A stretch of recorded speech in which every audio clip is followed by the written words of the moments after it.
Welcome.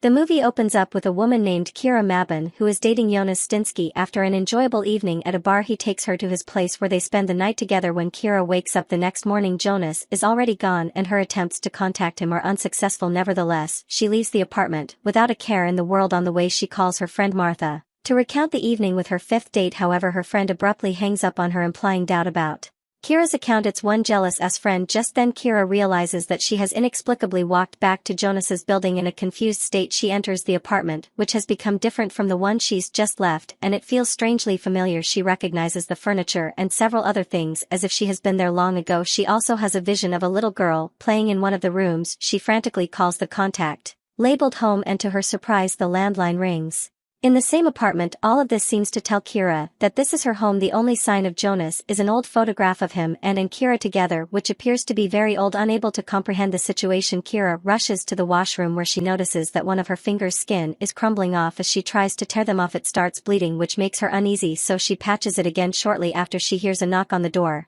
and sees Martha through the peephole, but before she can open the door, she collapses to the ground due to excruciating pain in her finger. By the time she regains her consciousness, she finds that her friend has already gone. Right there then Kira meets her neighbor Sofia Demiro, who invites her to her place. Kira appears to be meeting her for the first time, but by the way Sofia talks, it seems that she knows her from a long time ago. Puzzled, Kira wonders how she knows her, and Sofia reveals that they have been neighbors for quite some time now. As their conversation unfolds, Kira shows her the picture of Jonas and asks if she knows him. However, the latter doesn't seem to recognize him and attributes the picture to being very old. Following this, Kira returns back to her apartment and takes some time to make sense of the situation. She probably look in a mirror. Kira later that evening, Sofia comes back to Kira expressing concern for her well-being and recommending a visit to the doctor. In response, Kira mentions having a doctor's appointment letter, but is uncertain about the date of her last visit. Sofia helps her with some comforting words that eventually lifts up her mood. The two then share a toast with a glass of wine. During this, Kira's glass slips from her hand and falls, shattering it into pieces. To make matters worse, Sofia accidentally steps on the broken pieces, causing a small cut on her foot. Kira then gathers the broken glass and a piece of Sofia's skin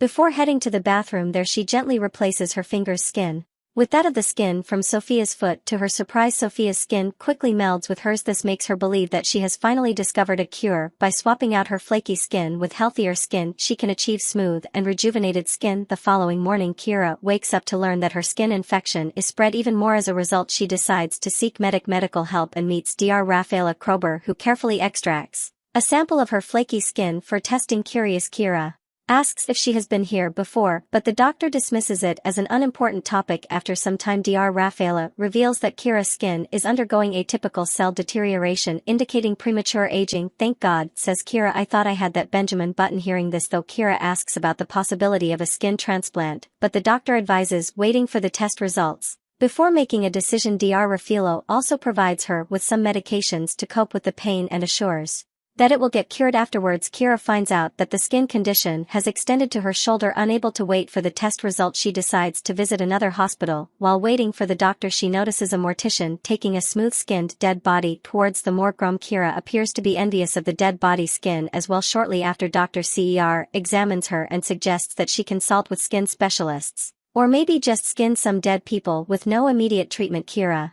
exits the office feeling despondent. Just then an idea strikes her, leading her to sneak into the morgue. Once in there, she uses a scalpel to cut a piece of skin from a lifeless body. She then attempts to cover her wound on the shoulder. Unfortunately, the skin from the deceased body lacks the expected healing power. It doesn't adhere with her own skin. At this moment, Kira understands that only fresh skin has an impact on her flaky skin. Afterwards, Kira is able to endure the pain, so she resorts to calling Dr. Rafaela, desperately seeking help. However, the doctor can only recommend staying calm, getting some rest and taking the prescribed medicine. Kira then walks into a bar intending to counter her pain with a drink. While there, her attention is grabbed by a waitress with smooth skin. Overwhelmed by jealousy, Kira follows the waitress to the basement where she knocks her unconscious, removes a piece of skin from her shoulder and places it on her flaky skin. And this time the skin blends seamlessly, just the way it did before, as if waitresses didn't already have it bad enough. In the aftermath, Kira brings the unconscious waitress to her home, intending to complete the entire process overnight. As Kira revels in the sensation of smooth skin, the waitress regains her consciousness. She tries to scream for help, but before that, Kira quickly covers her mouth and stabs her in the neck, resulting in her death. She then slowly removes her flaky skin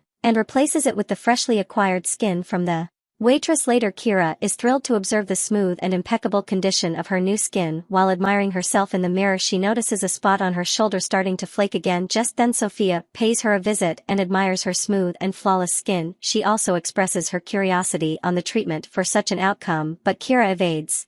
You can find the rest of this film in the next video on this channel.